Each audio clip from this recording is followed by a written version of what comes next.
అది 2021 గణతంత్ర దినోత్సవం సందర్భంగా ప్రముఖ పారిశ్రామికవేత్త శ్రీధర్ వెంపుకు పద్మశ్రీ పురస్కారం వచ్చింది. ఆయన్ను ఇంటర్వ్యూ చేయాలని ఓ జర్నలిస్టు భావించాడు.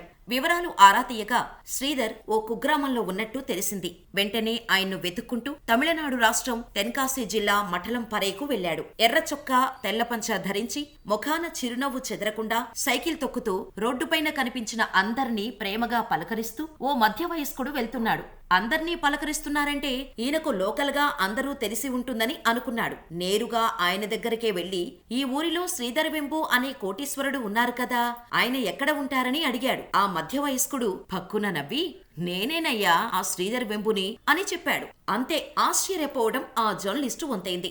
ఏంటి, 28,000 కోట్ల రూపాయల ఆస్తులతో భారతదేశంలోని అత్యంత ధనవంతుల జాబితాలో 55వ స్థానంలో ఉన్న శ్రీధర్ వెంపు ఇంత నిరాడంబరంగా జీవిస్తున్నారా అని ఆ జర్నలిస్టు నివ్వెరపోయారు. తర్వాత ఆయన విజయగాథ విని భవిష్యత్తు లక్ష్యాలు చూసి సంభ్రమాశ్చర్యాలకు గురయ్యారు. శ్రీధర్ వెంపు తమిళనాడులోని మాథాలంపరేలో ఓ మధ్యతరగతి రైతు కుటుంబంలో జన్మించారు. 1989లో ఐఐటి మద్రాసు నుంచి పట్టభద్రుడయ్యాడు. తర్వాత అమెరికాలోని ప్రిన్స్టన్ యూనివర్సిటీలో ఎంఎస్ పిహెచ్డి పూర్తి చేశారు. 26 ఏళ్ల వయసుకే ఆస్ట్రేలియాలోని నేషనల్ యూనివర్సిటీలో లెక్చరర్ పోస్టు సాధించారు. కానీ 2 వారాలకే తన రంగం టీచింగ్ ఫీల్డ్ కాదని నిర్ధారించుకున్నారు. వెంటనే ఉద్యోగం వదిలేసి నేరుగా అమెరికా వెళ్లిపోయారు. తర్వాత క్వాల్కామ్ లో వైర్లెస్ ఇంజనీర్ గా తన ఐటీ కెరీర్ ప్రారంభించారు. 2 ఏళ్లు పనిచేశారు. కానీ ఒక స్టార్టప్ ను ప్రారంభించాలన్నది శ్రీధర్ కోరిక. 1996లో కుమార్, శేఖర్, టోనీలతో కలిసి ఒక కంపెనీ పెట్టాడు. దానికి అడ్వెంట్ నెట్వర్క్ మేనేజ్మెంట్ ఇంక్ అని పేరు పెట్టారు. ఇది ఒక నెట్వర్క్ మేనేజ్మెంట్ సొల్యూషన్స్ ప్రొవైడర్.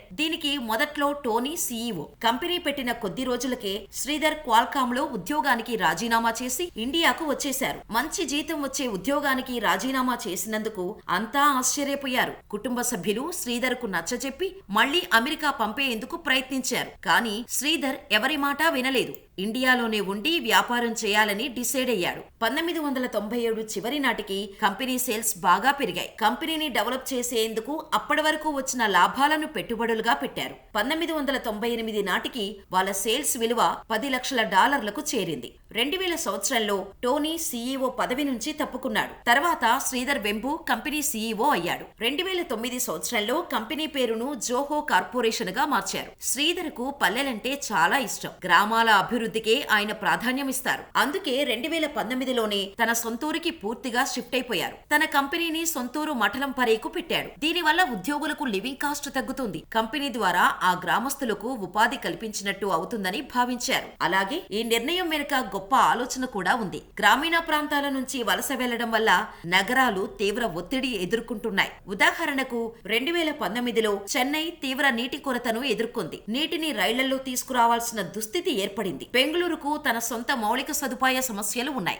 ముంబైలో కూడా డీసాలినేషన్ ప్లాంట్లను ప్లాన్ చేస్తున్నారు. అంటే సముద్రపు నీటిని మంచినీళ్లుగా మార్చే ప్లాంట్లు ఏర్పాటు చేస్తున్నారు. ఇక ఢిల్లీ కాలుష్యం గురించి అందరికీ తెలుసు. కాబట్టి మనం నిరంతరంగా ప్రజల్ని నగరాలకు తీసుకురావడం కొనసాగించలేం. ఇది కార్పొరేట్ బాధ్యత కూడా కావాలి. కార్పొరేట్ సోషల్ రెస్పాన్సిబిలిటీ అంటే ఇప్పటికే కిక్కిరిసిన నగరాలకు మరింత ప్రజలను తీసుకురావడం కాకుండా దీన్ని నివారించాలి. జోహోలో మేము చెన్నై నుంచి టెంకాసీకి ఉద్యోగులను మార్చటంపై దృష్టి పెట్టాము. నేను దీన్ని టాలెంట్ టాప్ సాయిల్ పునరుద్ధరణ అని పిలుస్తాను. అలాగే కంపెనీ పెట్టే గ్రామంలో మౌలిక సదుపాయాలు ఉండేలా చూసుకున్నాం అని శ్రీధర్ వెంపు అన్నాడు. ఇక జోహో కార్పొరేషన్ లో పనిచేస్తున్న 7,000 మంది ఉద్యోగుల్లో 20% మంది గ్రామీణ ప్రాంతాల నుంచి తీసుకున్న వాళ్లే కావటం విశేషం. అలాగే రిక్రూట్మెంట్ విధానంలోనూ శ్రీధర్ విప్లవాత్మక ఆలోచన చేశారు. మంచి మెరిట్ ఉన్న అభ్యర్థులకు లక్షల రూపాయల ప్యాకేజీలు ఇచ్చి తీసుకునే కంపెనీలను ఎన్నో చూశాం. కానీ శ్రీధర్ వెంపు 16 సంవత్సరాల క్రితమే జోహో స్కూల్స్ ఆఫ్ లెర్నింగ్ ను స్థాపించారు. ఇందులో 17 ఏళ్ల నుంచి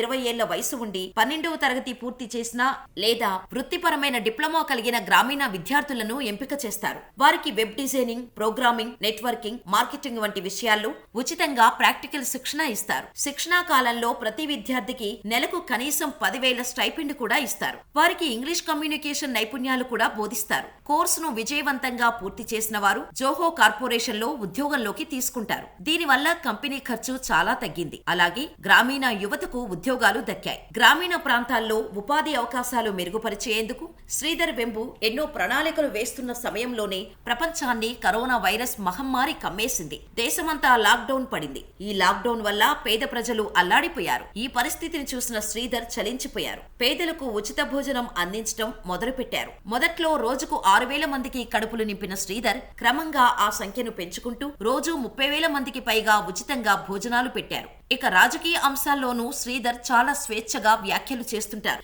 దీంతో ట్రోలింగ్ కు కూడా గురవుతుంటారు. దీనిపై శ్రీధర్ ను ప్రశ్నించగా న్యాయవాదులు, నటులు, ఇతర ప్రొఫెషనల్స్ రాజకీయ అభిప్రాయాలు కలిగి ఉండవచ్చు, కానీ పారిశ్రామికవేత్తలు కాదు అని చెప్పే చట్టం ఏదైనా ఉందా? నేను రాజకీయాల్లో లేను, కానీ కొన్ని విషయాల్లో నాకు సిద్ధాంతపరమైన అభిప్రాయాలు చాలా బలంగా ఉన్నాయి. ట్రోల్స్ గురించి నేను పట్టించుకోను, నేను ఎప్పుడూ స్పందించను అని కుండబద్దలు కొట్టి చెప్పారు. అంటే త్వరలోనే రాజకీయాల్లో వస్తున్నట్టేనా అని ప్రశ్నించగా, నేను కనీసం 10 సంవత్సరాల పాటు రాజకీయాల గురించి ఆలోచించటం లేదు. ఎందుకంటే జోహోలో నేను చేయాల్సింది చాలా ఉంది. ప్రస్తుతం నాకొక వ్యక్తిగత లక్ష్యం ఉంది. టెక్నాలజీ నైపుణ్యాన్ని సృష్టించడం, యువతకు ఉద్యోగాలు ఇవ్వటం ద్వారా దేశానికి ఎక్కువ సేవ చేయగలనని భావిస్తున్నాను. ప్రస్తుతం వ్యాపారంలో ఉన్నాను, కానీ భవిష్యత్తులో ఇది మారవచ్చు. మనం ప్రజాస్వామ్య దేశంలో ఉన్నాం, కాబట్టి రాజకీయాలు అవసరం అని శ్రీధర్ వెంబు చెప్పారు. శ్రీధర్ వెంబు సేవలను గుర్తించిన కేంద్ర ప్రభుత్వం 2021లో పద్మశ్రీ పురస్కారం అందజేసింది. 28,000 కోట్ల ఆస్తి, కానీ అత్యంత నిరాడంబరమైన జీవితం.